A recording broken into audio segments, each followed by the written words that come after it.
Shalom, pada kesempatan kali ini kita bakal membahas Matius 13 ayat 1-23. Mari kita dengarkan Alkitab Suara. Pada hari itu, setelah keluar dari rumah, Yesus duduk di tepi danau. Maka datanglah orang banyak berkumpul bersama dengannya. Kemudian dia naik dan duduk di perahu, sementara orang banyak itu berdiri di pantai.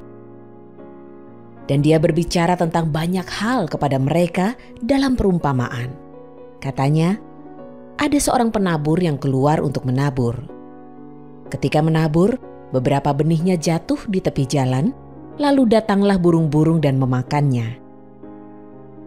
Benih yang lain jatuh di atas tanah yang berbatu, tempat yang tidak banyak tanahnya. Lalu benih itu segera bertunas karena tanahnya tidak dalam. Setelah matahari terbit, ia terkena panas, lalu karena tidak berakar, ia menjadi layu. Benih yang lain jatuh pada semak duri. Lalu semak duri itu bertumbuh besar dan mengimpitnya. Dan benih yang lain jatuh di atas tanah yang subur, yang menghasilkan buah. Ada yang 100 kali lipat, ada yang 60 kali lipat, dan ada yang 30 kali lipat. Siapa mempunyai telinga, hendaklah ia mendengar. Teman-teman, bukan kitab Matius saja yang menjelaskan tentang perumpamaan penabur, tapi di kitab-kitab seperti Markus dan Lukas menceritakan hal yang sama. Lalu mana yang benar dan mana yang salah? Bukan berarti ketiga kitab itu salah, tapi sudut pandangnya aja yang berbeda-beda dari sudut pandang Matius, Lukas, Markus. Atau bahasa kerennya kita sebut sinoptik. Nah teman-teman, seperti yang kita ketahui bersama bahwa kita memiliki 4 Injil, yakni Injil Matius, Injil Markus, Injil Lukas, dan Yohanes. Tetapi, tahukah teman-teman bahwa ada yang dinamakan Injil kanonik dan Injil sinoptik?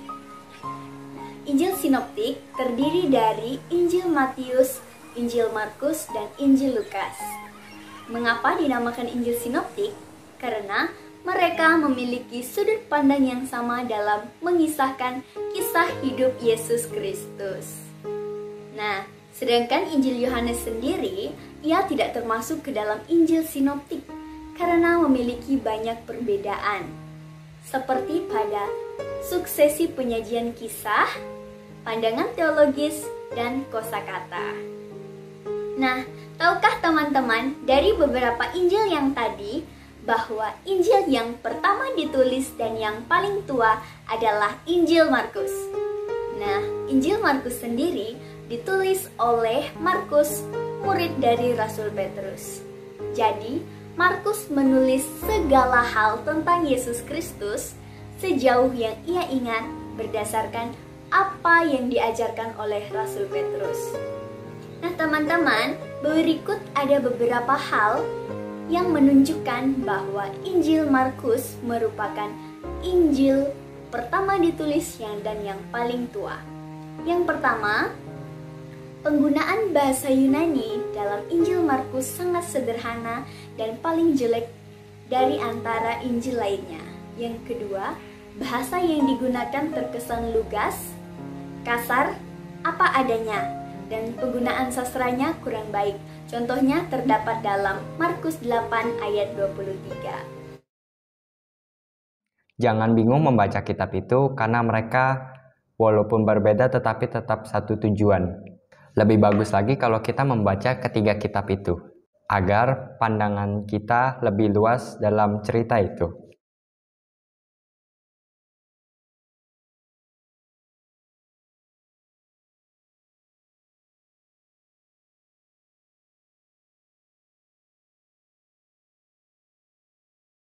Mari kita bahas. Maka para murid datang mendekat dan berkata kepadanya, "Mengapa engkau berbicara kepada mereka dalam perumpamaan?" Yesus menjawab mereka, "Kepadamu telah diberikan karunia untuk mengetahui rahasia kerajaan sorga, tetapi kepada orang-orang itu tidak. Sebab siapa yang mempunyai, kepadanya akan diberi, dan ia akan berkelimpahan. Tetapi siapa yang tidak mempunyai, maka apapun yang dimilikinya hal itu akan diambil daripadanya.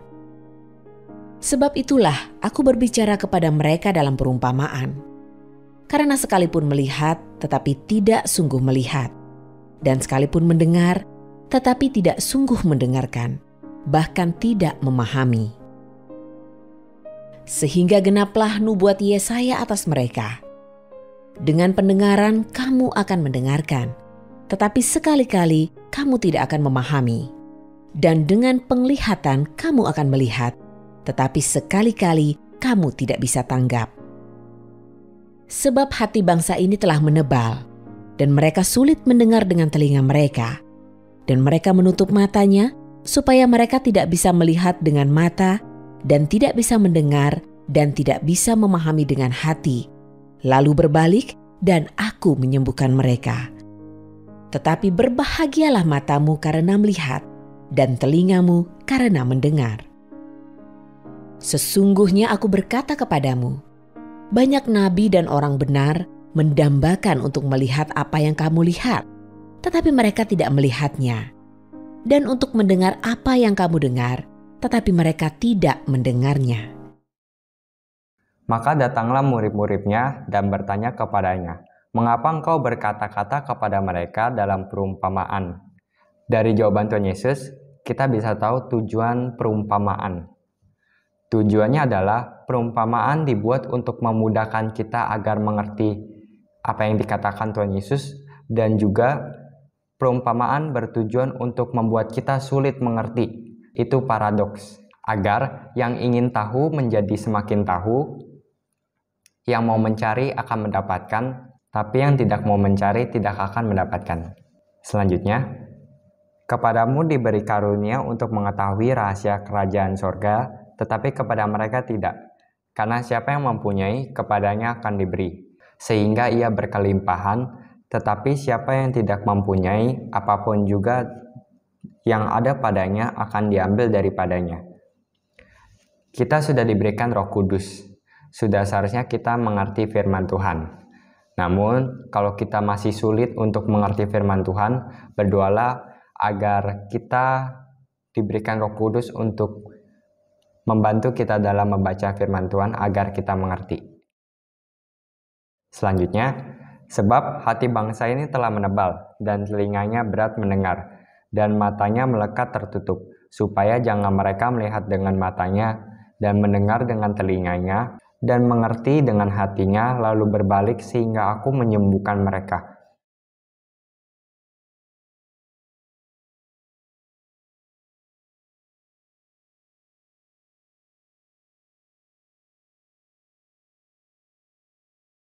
Mari kita pikirkan apa yang membedakan murid-murid Tuhan Yesus dengan orang-orang lain yang mendengarkan perumpamaan ini. Yang membedakan adalah murid-murid Tuhan Yesus mau bertanya apa arti perumpamaan itu. Kadang kita suka sombong untuk bertanya solusi kepada Tuhan, padahal hanya Tuhanlah yang bisa menjawab permasalahan itu. Kita sudah diberikan akses untuk berdoa kepada Tuhan, tapi kita malah mengandalkan diri sendiri. Kita sama seperti orang-orang yang terus tidak mau mengerti firman Tuhan. Mari kita bahas arti perumpamaan penabur. Oleh karena itu, kamu semua, dengarkanlah arti perumpamaan penabur itu. Kepada setiap orang yang mendengar firman kerajaan tetapi tidak memahami, datanglah si jahat dan merampas apa yang telah ditabur di dalam hati orang itu. Itulah benih yang ditaburkan di tepi jalan. Yang ditaburkan di tempat yang berbatu adalah orang yang mendengarkan firman dan segera menerimanya dengan sukacita, tetapi tidak berakar di dalam dirinya, melainkan bertahan sementara saja. Maka ketika terjadi kesukaran atau penganiayaan karena firman, ia segera kecewa dan undur.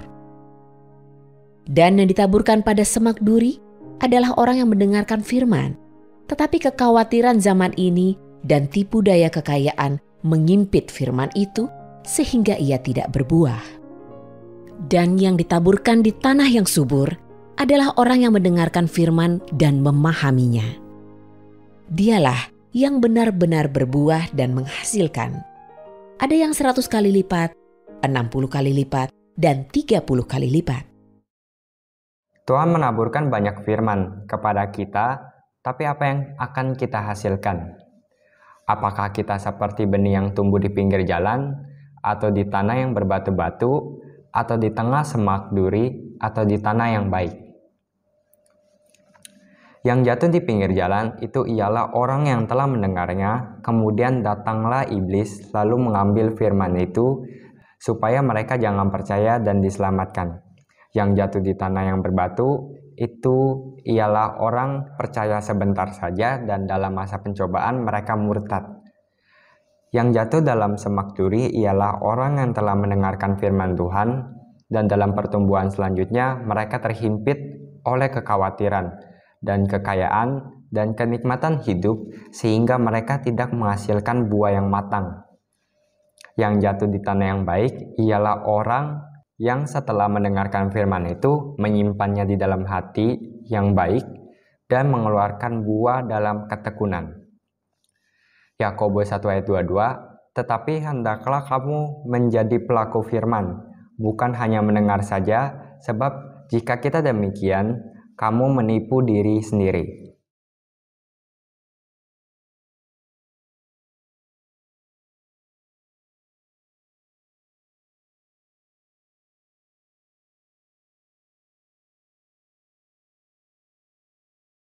Karena kita bisa mengerti firman Tuhan, maka mulai sekarang jadilah pelaku firman. Kesimpulan yang kita dapatkan adalah pertama, meminta Roh Kudus agar kita bisa mengerti firman Tuhan. Yang kedua, tanyakan hal-hal yang membuat kita bingung kepada Tuhan. Yang ketiga, menjadi pelaku firman. Terima kasih, kiranya Tuhan Yesus memberkati.